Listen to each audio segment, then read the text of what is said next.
The grand chamber of the Galactic Alliance glittered like a jewel in the void. It was a hall carved from crystal mined from the heart of dying stars, shaped to shine with light from every angle. Thousands of voices filled it, belonging to beings of every size, color, and form. Some floated in shimmering spheres of gas, others perched on mechanical limbs, and still others moved on wings or tentacles. All of them came from member worlds of the Alliance, proud of their unity. At the far end of the chamber, a single human stood alone. Ambassador Elias Gray wore the dark blue uniform of Earth, simple compared to the jeweled robes and layered armor of the others. His hands rested on the railing before him as he waited for the Council's attention. Behind him, a small flag of Earth waved softly under artificial currents. When his turn came, Elias spoke with calm strength. "Honored members of the Alliance," he began. His voice echoed through the translation systems, reshaped into tones and harmonics that every species could understand. "Earth comes not to ask for charity.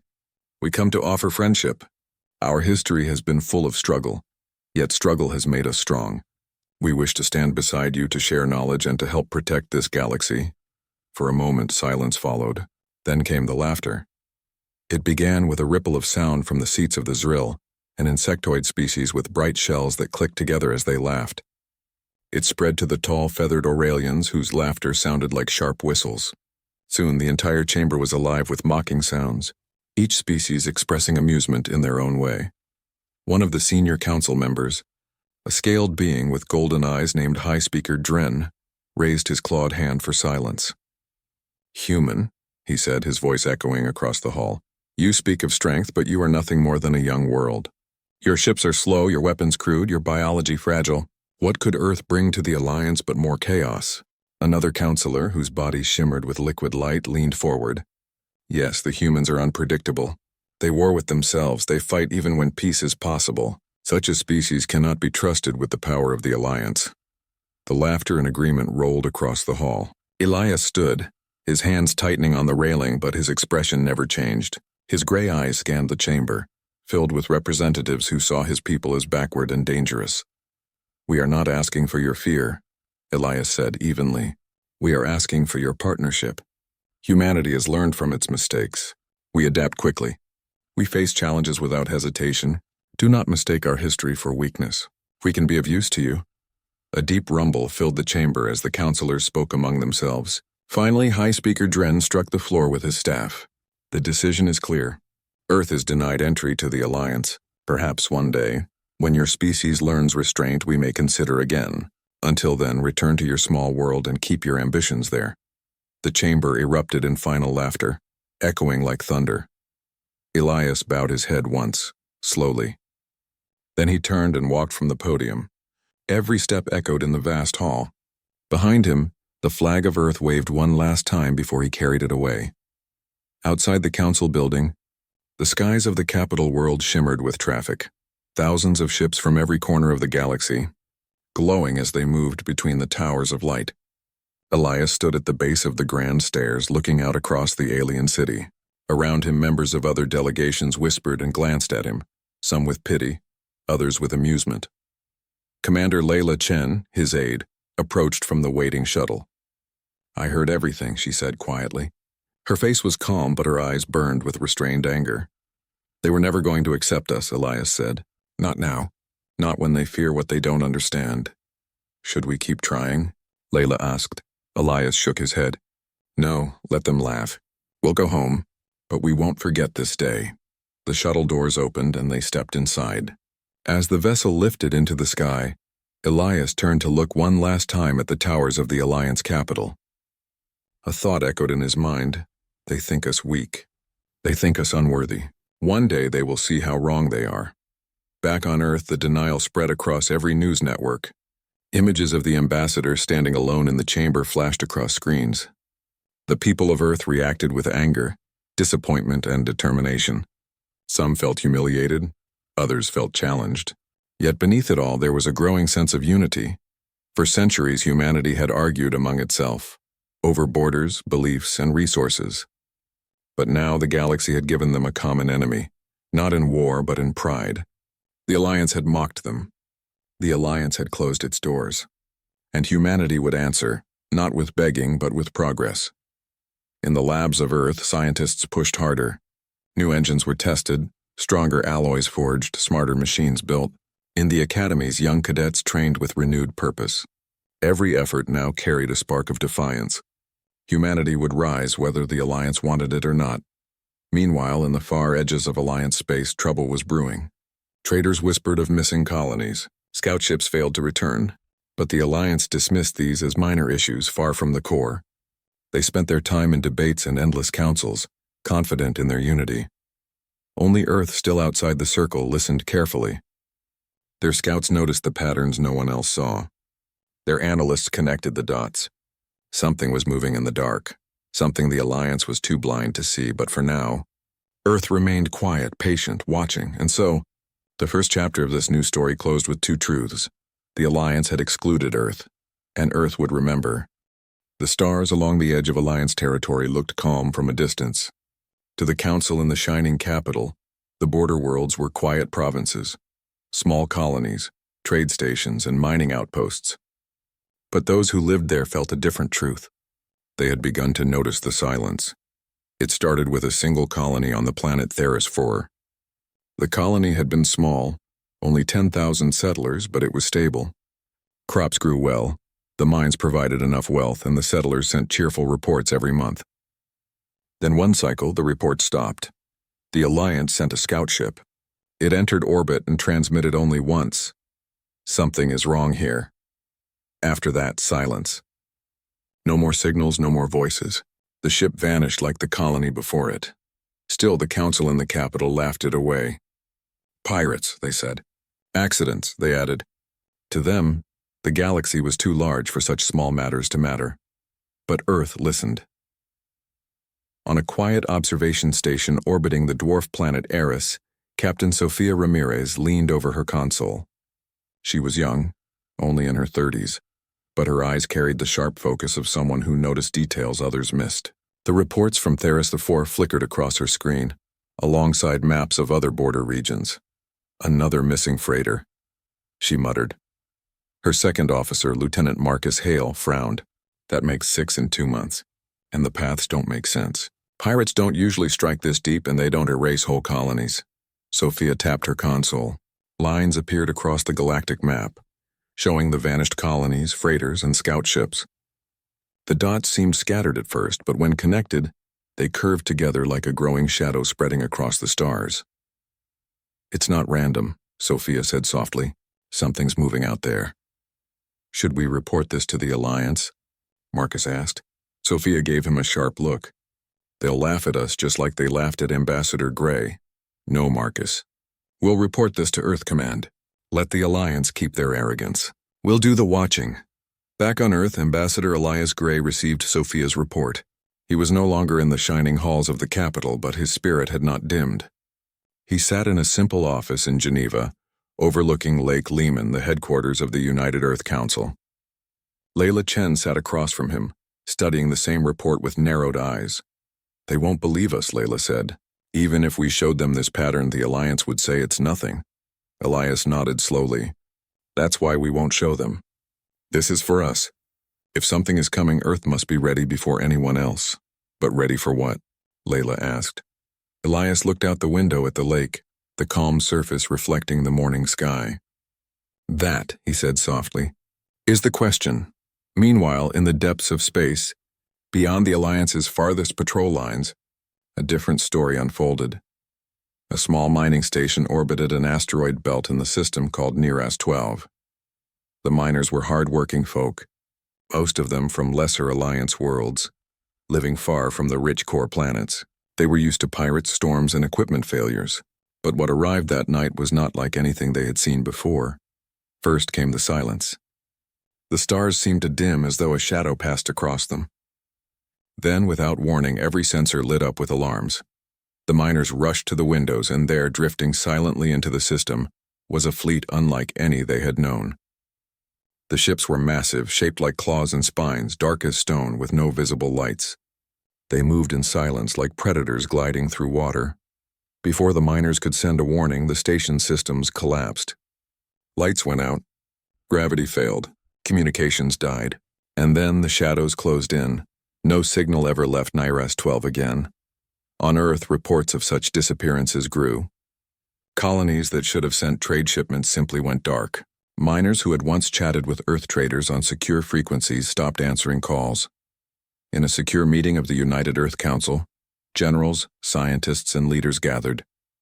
Ambassador Gray stood before them, the weight of the Alliance's rejection still fresh but now carrying new urgency. "Something is happening on the edge of Alliance space," he said firmly. "We've tracked at least 12 disappearances in the past 3 months. Entire colonies, fleets, even stations. This is no accident. This is no pirate activity. It's organized and it's growing." The generals exchanged looks. Some were skeptical, others already concerned. "Why hasn't the Alliance acted?" one asked. "Because they don't believe it matters," Elias replied. "To them, we are still the primitives from a small world. But that arrogance will cost them. We cannot wait for their permission. We must prepare ourselves." At the same time, humanity's scientists began to piece together fragments of data. Signals cut short, energy readings unlike standard engines, and traces of destroyed vessels all pointed to one truth. Whoever was moving in the darkness was powerful. Their ships were larger, their energy sources stronger, and their methods terrifyingly efficient. Dr. Anika Patel, head of the Lunar Research Institute, gathered her team around a holographic display. A shattered Alliance patrol craft flickered in the image, recovered from the edge of a silent system. "Look at these hull burns," she said, pointing with her stylus. "Not plasma, not laser, not missiles. Something else. Something we've never seen." One of her assistants frowned. "Could it be experimental technology?" Annika shook her head. "No, this is older, ancient, but far more advanced. Whoever did this, they fought wars long before we were walking upright." The room went quiet. Humanity had always been quick to argue among itself, but now a strange unity was forming. Governments approved increased funding for defense. Factories ran longer shifts to produce stronger alloys and better engines. Civilian volunteers stepped forward, signing up for exploration, research, and defense missions. On the training fields of Mars, recruits learned not only how to fight, but how to adapt. Simulators were built to create unpredictable scenarios, forcing cadets to think in ways no program could predict. Humanity's greatest strength had always been its unpredictability, and now they sharpened it like a blade. Far across the galaxy, the Alliance Council continued as always. Debates stretched for days. Speeches about trade, taxes, and border patrols filled the halls. When whispers of missing colonies reached them, the Council dismissed them with ease. "Small matters," High Speaker Dren said. "The galaxy is vast. Worlds come and go. There is no threat here." The chamber agreed, their laughter filling the air once again. But deep in the shadows, the silent fleet kept moving forward. Colony after colony disappeared, and each time the spreading darkness crept closer, not just to the border worlds, but toward the heart of the Alliance itself. And Earth, excluded and mocked, was the only world paying attention. For Sophia Ramirez on the observation station, for Dr. Anika Patel on the moon, for Elias Gray in Geneva, the message was clear: something was coming. The silence of the missing colonies weighed heavily on Earth. Every week brought new reports: another freighter lost, another station gone dark. While the Galactic Alliance continued its endless debates, Earth moved in a different way. The rejection from the Alliance had wounded human pride, but it had also given them freedom. They were no longer bound by the slow pace of interstellar politics. They could act on their own, and humanity acted quickly. A world awakens. On the shipyards orbiting Mars, factories that had once produced cargo vessels were now alive with the hum of warship construction. Sparks flew from welding arms as great hulls were sealed, each larger and stronger than anything humanity had built before. Workers sang old songs as they labored, voices echoing through the metallic halls. One engineer, Tomas Okoro, wiped sweat from his brow as he looked up at the frame of the newest vessel. It stretched nearly 2 kilometers long, its armor plated with alloys that could withstand extreme punishment. "She's beautiful," he whispered. Beside him, his partner Maylene nodded. "Not just beautiful, necessary. If something is out there, we'll need ships like this. Ships that can take a hit and strike back." Every dock across the system was busy. On the moon, in Earth orbit, on the asteroid belt, construction boomed. It was as if humanity had found a new purpose, a shared challenge that erased borders and rivalries. the scientists at work on Luna. The laboratories glowed with late-night lights. Dr. Annika Patel leaned over her console, eyes tired but sharp. Before her, a projection of alien energy traces spun slowly. "These patterns don't match anything we know," she told her team, "but they are consistent. Whoever is behind these attacks uses a power source we've never mastered." Her assistant frowned. "Do we try to copy it?" Annika shook her head. "Not yet. First we study. Understanding is more important than copying. If we try to mimic them too quickly, we may only create weak imitations. What we need is an answer that is truly human." She glanced at the holographic map of Earth's progress. Fusion reactors powering cities, quantum computers breaking barriers, experimental warp engines being tested in hidden labs. Humanity had always found its strength not in size or wealth, but in imagination. Where others followed tradition, humans experimented wildly, and now that creativity might be the difference between survival and extinction. The training fields. On the red dust plains of Mars, recruits ran beneath a sun that burned sharp and thin. The training base stretched for miles, filled with obstacle courses, simulation domes, and launch fields that Commander Layla Chen, now in charge of Earth's new defense initiative, walked through the rows of cadets. Some were young, barely out of school, while others were older veterans of Earth's past conflicts, all of them trained together with the same determination. Layla stopped at one simulation dome, where a squad of cadets fought through a shifting battlefield filled with holographic enemies. The program never repeated the same scenario twice. One moment, the cadets fought in zero gravity. The next, they were surrounded by smoke and noise. When the squad stumbled out of the dome, sweating and gasping, Layla addressed them. "Remember this," she said. "The enemy will not fight the way you expect. They will strike in ways you cannot predict. But you are human. That is your strength. You adapt, you improvise, and you never ever give up." The cadets stood straighter, their eyes burning with pride. They knew they were preparing for something larger than themselves, something that might decide the fate of their species. The ambassadors of Earth while soldiers trained and scientists worked. Ambassadors traveled across the stars. Not to the Alliance capital where doors were closed, but to smaller, quieter worlds. Elias Gray found himself on a trading station near the edge of Alliance space, speaking with a nervous merchant from the reptilian Zalar species. "You've heard the whispers?" Elias said softly. "You've seen the trade routes vanish." The merchant's golden eyes flickered. "The council tells us it is nothing. They tell us not to fear." "And do you believe them?" Elias asked. The merchant hesitated. "No, my cousin lived on Theris. We have heard nothing since it vanished." Elias leaned closer. "Earth believes something dangerous is moving in the dark. We are preparing. And if your people wish to survive, you must prepare too. The Alliance may not listen, but together we can." The merchant stared at him, torn between fear and hope. Slowly he nodded. "If the humans are right, then the galaxy will need more than words." And so, bit by bit, small alliances began to form outside the official halls of power. Independent traders, border colonies, and outcast species began to listen to Earth's warnings. A shared resolve weeks turned into months. Ships were completed, weapons tested, and crews trained. Across Earth and her colonies, the feeling was the same. The future was uncertain, but it was theirs to shape. On the day the first fleet launched, crowds gathered across every city. Children waved flags, elders held hands, and voices rose in cheers as the great ships lit their engines. The Unity, the flagship of the new fleet, rose into orbit with thunderous fire. Her hull shone silver against the blackness of space, carrying thousands of crew members from every corner of Earth. In the command chair sat Captain Sofia Ramirez, promoted from her observation station to lead humanity's first true battle fleet. She looked out at the stars with calm determination. "We are not fighting yet," she told her crew, "but make no mistake, the storm is coming. And when it does, we will be ready." The Alliance sleeps far away. The Galactic Alliance continued as if nothing had changed. Their councils debated trade tariffs, planetary disputes, and ceremonial honors. Reports of missing colonies were still dismissed as accidents. To them, humanity's sudden activity was amusing at best, foolish at worst.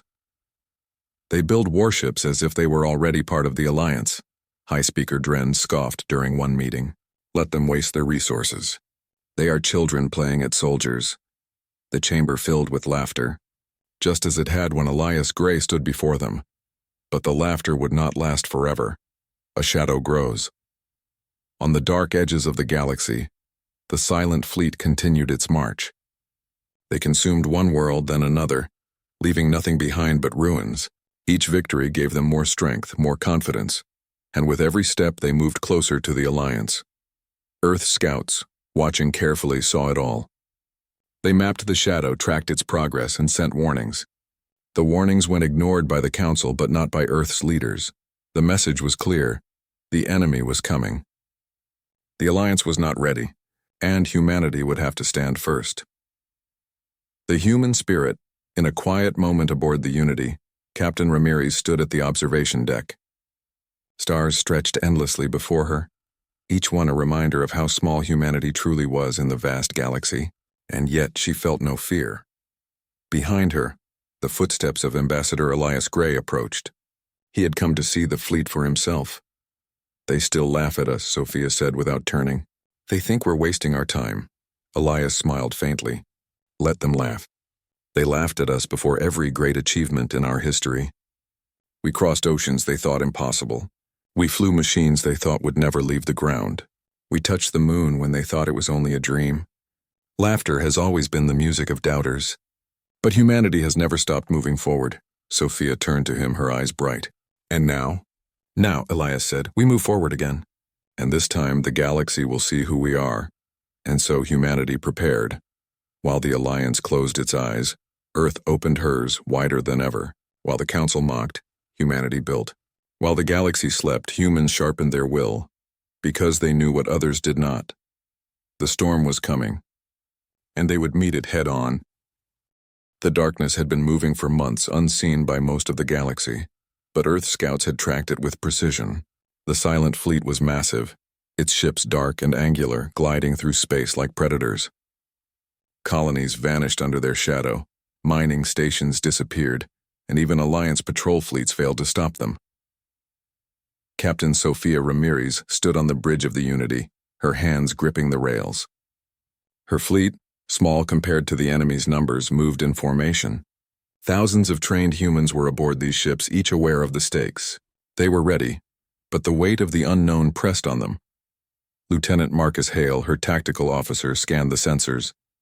"They've entered the Phalaris system, Captain. 3 colonies already gone. No resistance from the Alliance fleet. They're moving faster than expected," Sophia nodded. "Then we'll be the resistance. Ready all weapons, shields at maximum, and keep the civilians in the safe zones." The first contact, the first clash, came silently. The enemy fleet emerged from hyperspace, immense and shadowed, blocking the light of distant stars. The humans held their ground. Sophia's voice was calm but commanding. "All ships engage. Remember your training. Adapt. Improvise. Protect the colonies at all costs." Lasers streaked through space, and energy shields flared as the first waves of alien ships struck. The humans were outnumbered, but their tactics were unpredictable. Where the enemy expected a direct assault, human fleets split into smaller squads, striking from unexpected angles. They used gravitational fields of nearby planets as cover, maneuvered through asteroid belts, and deployed decoy drones. Sophia watched the holographic displays, her mind racing. Every move the enemy made was calculated, but humans were chaotic in a way no machine could anticipate. That chaos became their advantage. Heroism on the front lines. On the surface of the colony Farron 3, civilians huddled in shelters as alarms blared. Captain Alara Voss, commanding one of the smaller human frigates, held the line against a massive enemy vessel. "Stay steady," she shouted over the comms. "Keep the shields up. Focus fire on the engines."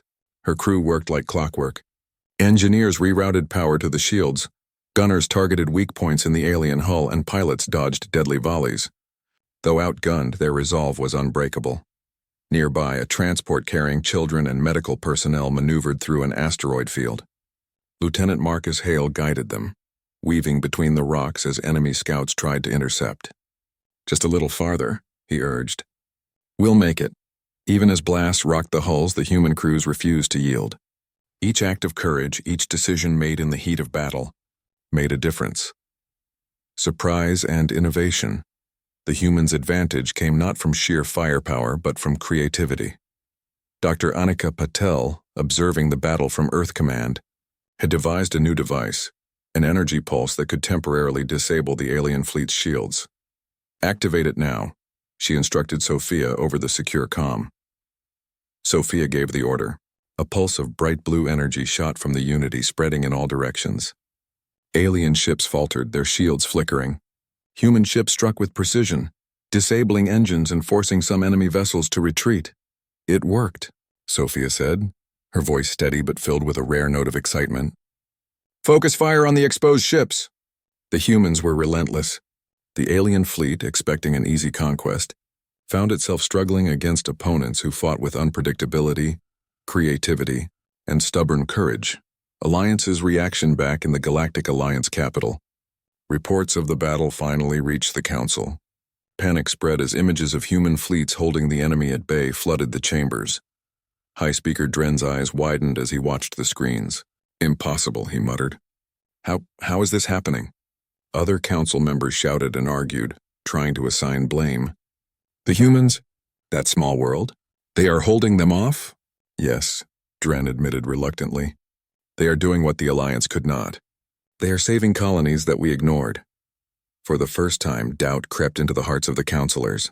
Their arrogance had blinded them, and now humanity was proving them wrong in real time. Turning the tide in space, the battle raged. Human ingenuity and coordination began to turn the tide. Squadrons that seemed outnumbered found ways to trap larger enemy vessels. Decoy fleets drew alien ships into asteroid belts. Gravity wells and energy pulses disrupted formations. Sophia watched her tactical display, noting the patterns. "They're adapting to our attacks," she said. "We need to stay unpredictable." Lieutenant Hale nodded. "Then we keep changing. Hit and retreat, divide and distract, keep them guessing." The enemy fleet, though powerful, had never faced an opponent willing to think beyond expectation. Humanity's adaptability, combined with their relentless courage, became their strongest weapon. Civilian courage while the battle unfolded in orbit, on the surface, ordinary humans became heroes. Engineers repaired critical systems under fire. Pilots flew supplies through zones of conflict. Even children, guided to safety, showed remarkable calm under pressure. One family on Farron 3 sheltered neighbors, ensuring everyone reached the underground bunkers. "We must stick together," the father said. "That's what humans do. We protect each other." Stories like these spread across communications networks, reaching ships, colonies, and Earth itself. Humanity's resolve was infectious. Every act of courage inspired others, creating a chain reaction of determination. The first victory. After hours of fierce fighting, the alien fleet retreated. Several of their ships were destroyed, others disabled, and the rest fled in disarray. Humanity had survived the first true encounter, and had inflicted losses the enemy had not expected. Sophia exhaled, tension leaving her shoulders. "We did it," she said quietly. Around her, crews cheered, but they did not celebrate fully. They knew this was only the beginning. On the bridge, Elias Gray appeared via secure video link. "You've shown the galaxy what humans can do," he said. "Today you proved that strength is not just in numbers or technology, but in courage and will." Sophia smiled faintly. "We're just getting started." The Alliance realizes back in the capital, the Council struggled to process what had happened. Worlds that had been ignored, colonies that had been written off now stood protected, all by humans. "Perhaps we underestimated them," one counselor admitted. "Perhaps we were wrong to dismiss Earth." High Speaker Dren remained silent, staring at the screens. The laughter that had once filled the chamber was gone, replaced by unease. The humans had acted while the Alliance hesitated, and the results could not be ignored. The human message across every communication network, a single message echoed. Humanity was ready. They would protect their own, and they would not wait for permission from anyone else. Dr. Anika Patel, watching the reports from Luna, smiled. "They've learned faster than we thought," she said. "Not just the fleet, but the people. Courage spreads. Determination spreads. Humanity is awakening." Captain Sofia Ramirez looked out at the stars again. The enemy fleet was gone for now, but they would return. And when they did, humans would be ready. For the first time in galactic memory, one small world had stood alone against a great and unknown threat, and had not only survived, but triumphed. The Alliance could no longer ignore them. The galaxy trembled with fear and uncertainty. Across star systems, the Shadow Fleet advanced, consuming every world in its path. The Galactic Alliance, once confident in their strength and unity, now realized the consequences of ignoring Earth. Entire colonies that had once been considered minor were now gone. Panic spread through the council chambers as reports of human victories reached them. For Earth, this was not a moment of celebration but of preparation. Captain Sofia Ramirez stood on the bridge of the Unity, now fully repaired and upgraded after the first clash. Her fleet had grown, reinforced by colonies and independent traders inspired by humanity's courage. Thousands of ships moved in perfect coordination, their crews ready to face the enemy again. Sensors report multiple incoming fleets, Lieutenant Marcus Hale said, his voice calm but tense. They're converging on the Iridian system, Sophia nodded. Then we meet them there. Shields up, weapons ready, and remember, adapt, improvise, be human. The final advance. The Iridian system was strategically vital, a hub of trade and communication. Losing it would be catastrophic, not just for humans but for every world that depended on it. As the Shadow Fleet emerged from hyperspace, the darkness seemed absolute. Ships moved with terrifying speed, their designs unlike anything the galaxy had seen. Sophia's fleet did not hesitate. They split into squads, each assigned to strike, defend, or distract. Small human frigates darted among asteroids, firing precision beams that struck weak points in the alien hulls. Heavy cruisers opened fire on the largest enemy ships, exploiting openings created by energy pulses developed by Dr. Anika Patel. This is it, Sophia said quietly to herself. The galaxy is watching, and we will not fail. Courage on every front. On the surface of Iridian Prime, civilians watched as human ships engaged the enemy in orbit. Children were guided into shelters, and volunteers helped with medical and defense preparations. Every person played a role. Commander Layla Chen coordinated orbital defenses. Do not let them land, she instructed. We cannot risk losing the planet. Focus fire on any ship that tries to enter atmosphere. Protect civilians at all costs. Her orders were executed with precision. Human ingenuity shone as small orbital defense systems were paired with agile fighters, creating traps and obstacles for the advancing fleet. Each act of courage, each decision made in seconds strengthened humanity's resolve. Even the untrained civilians contributed. Engineers repaired damaged power grids, communication officers relayed vital information, and pilots volunteered for dangerous missions. Every human had become part of a living network of determination and action. A galaxy's awakening. For the Galactic Alliance, the battle was a revelation. Worlds that had ignored humans now watched as the small fleet held its ground against a vastly superior enemy. Counselors who had once laughed were now silent, unable to deny the truth. This is remarkable, one whispered. They are not just surviving, they are leading the fight. High Speaker Dren could only watch, a mixture of fear and awe in his golden eyes. We underestimated them, he admitted. We dismissed their potential, and now they are saving the galaxy we swore to protect. Across the stars, smaller species inspired by humans joined the fight. They had long relied on the Alliance for guidance, but now they followed Earth's example. Ships from distant colonies coordinated attacks, sharing intelligence and striking in ways the enemy did not anticipate. Humanity's courage became a spark, igniting resistance across the galaxy. The turning point, Dr. Anika Patel's energy pulse devices reached their full potential. Large enemy ships were disabled, and their formations began to falter. Human pilots exploited the disruption, striking in coordinated bursts. Sophia watched the holographic display, noting the enemy's confusion. They're retreating, she shouted. Keep the pressure. Do not let them regroup. Lieutenant Hale grinned. The humans never stop. That's why we win. The battle raged for hours. Stars were streaked with fire and energy. Ships that once seemed invincible fell, and the enemy fleet, despite its strength, could not adapt to human unpredictability. Every maneuver, every improvisation, every courageous act from soldiers and civilians alike turned the tide. Humanity's resolve on the bridge of the Unity. Sophia glanced at the stars. We've held them off so far, she said. But we must push forward. The galaxy cannot survive another wave. Elias Gray appeared on the secure communication link. Your fleet is extraordinary, he said. But remember, the war is about more than ships. It is about spirit. Humanity has shown the galaxy its true strength. Continue to inspire and no enemy can stand against us. Sophia smiled. Then let's finish this. For the colonies, for Earth, and for everyone who believed we could. The final strike human forces coordinated a final attack on the core of the Shadow Fleet.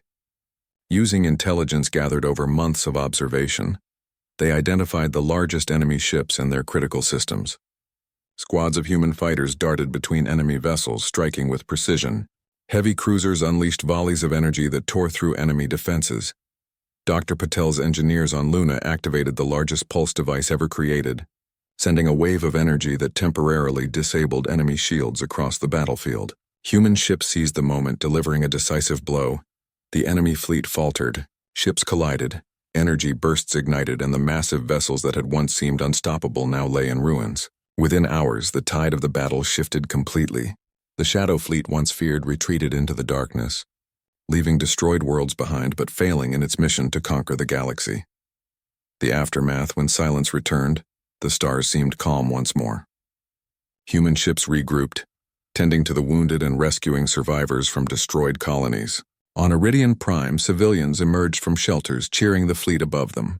Children waved, and volunteers who had worked tirelessly were celebrated as heroes.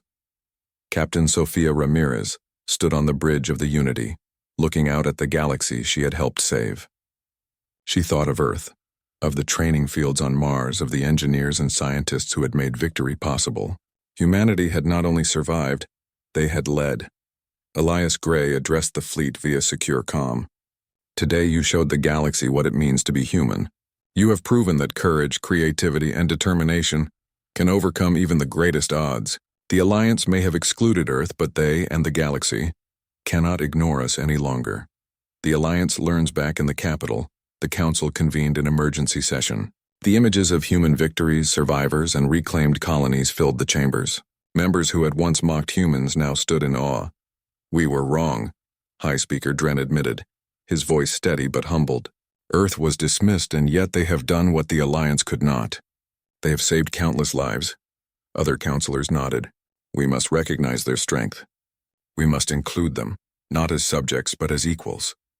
Elias Gray listened silently. The Alliance had finally understood, but humanity's answer was already clear. Humanity's answer delegation from Earth arrived at the Galactic Alliance capital.